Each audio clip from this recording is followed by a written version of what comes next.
face au dernier discours du président Kabila, du président honoraire Kabila.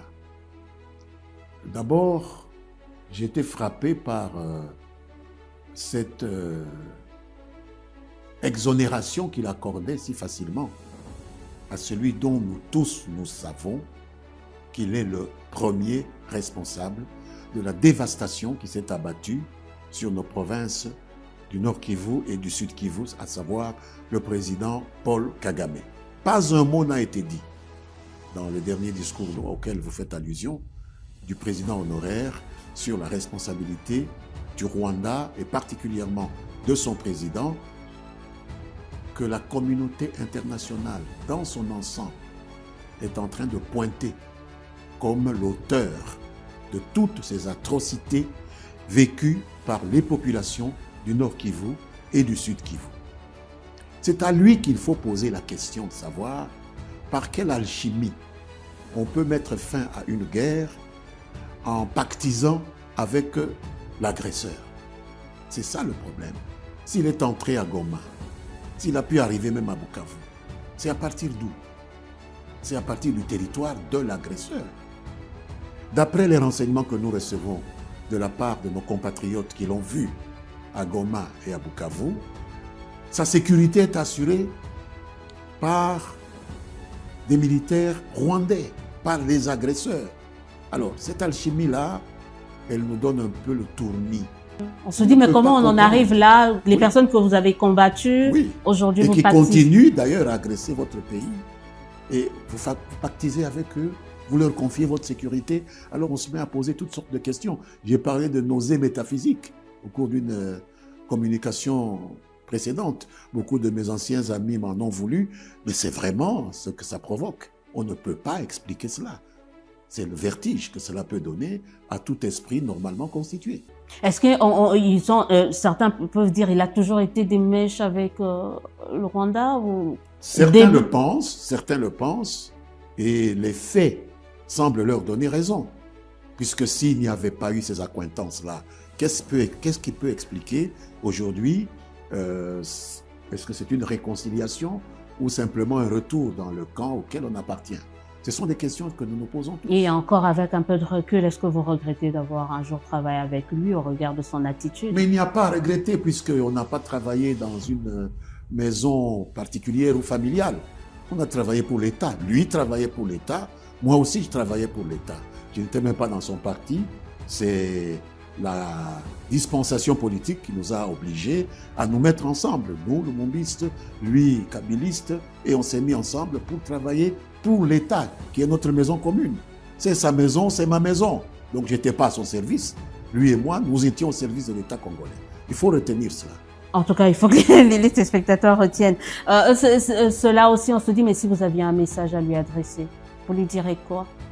C'est de revenir à la maison. Sa maison, c'est le Congo. Encore faudrait-il qu'on le laisse revenir. Non, ça c'est autre chose, c'est détail ou quoi. Il faut qu'il exprime la volonté.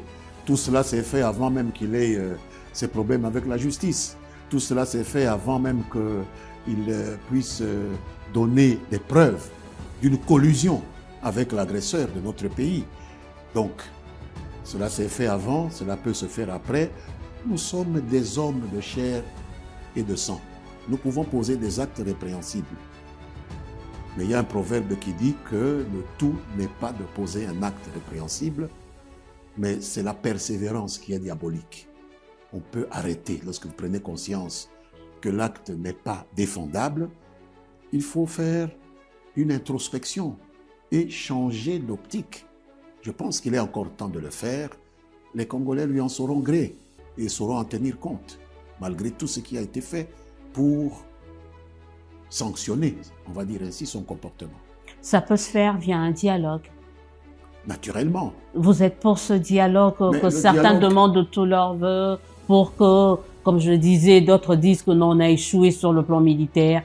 Il faut qu'on dialogue pour qu'on puisse retrouver notre paix, notre sécurité, notre intégrité. Je vais vous dire mon point de vue. Nous n'avons pas échoué sur le plan militaire. Une guerre, elle est faite de haut et de bas. Moi, je suis un ardent lecteur des récits de guerre. Prenez toutes les guerres qui sont arrivées jusqu'à notre connaissance. La Première Guerre mondiale, la Deuxième. À un moment donné, on a eu l'impression que le régime nazi allemand avait gagné, que les alliés occidentaux avaient la tête de bec dans l'eau. Et puis après, ce qui s'est passé, s'est passé. Les choses se sont retournées complètement. Donc une guerre, vous ne pouvez pas l'arrêter à un moment donné, arrêter sa linéarité avant même que les partis au combat ne se soient convenus d'un armistice. À ma connaissance, je n'ai pas été informé qu'il y ait eu un armistice entre la République démocratique du Congo et le Rwanda. Je pense que les contacts au front se poursuivent. Même au moment où nous parlons, on se bat près d'Ouvira. Au moment où nous parlons, on se bat près de Walikale. Au moment où nous parlons, on se bat à Massissi. Donc la guerre n'est pas encore terminée. Et je ne pense pas que le président Kagame, qui rit à un moment donné, rira le dernier. Je n'ai pas cette impression. Je ne pense pas qu'il a autant de profondeur, étant en train de perdre ceux qui lui permettaient justement de narguer un grand pays comme la République démocratique du Congo. Là, vous pensez à cette communauté, hein, la communauté internationale. Je ne parle pas de la communauté internationale. Vous parlez de Je parle de la capacité des Congolais à résister, à le bouter hors de leur territoire national. Il a gagné quelques villes. On est en train de se battre autour de ces villes. Alors, je me demande quelle doit être son impression. Qu'est-ce qu'il a gagné au fond? Puisque maintenant on se bat. Il prend les minerais stratégiques, hein, selon le rapport des experts des Nations Unies. Ça ne va pas durer tout le temps. Il ne va pas épuiser toutes les réserves minières qu'il y a dans le sud Kivu et le nord Kivu. Il va finir par quitter ce pays et payer des dommages de guerre très importants.